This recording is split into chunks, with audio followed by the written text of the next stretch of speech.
3 fingertips away from the umbilicus, we have the large intestine.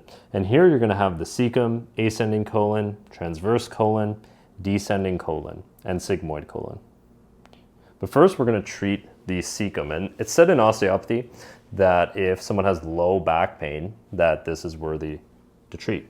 So basically I'm just beside him, and then you're using your 3 fingertips and you're feeling out right here. So you're going to do a little bit of a pinch, and you're looking for the cecum.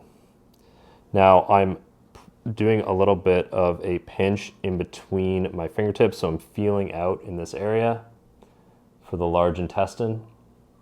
And then basically you're just doing a bit of a pinch, and then you're rolling back and forth subtly.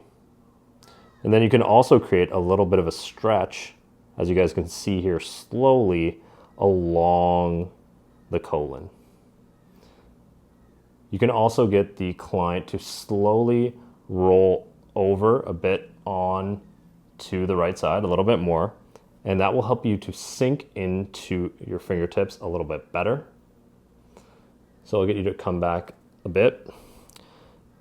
And then once again, just really subtly just roll forward slightly into my fingertips. And then you're just creating a little bit of a stretch in that area.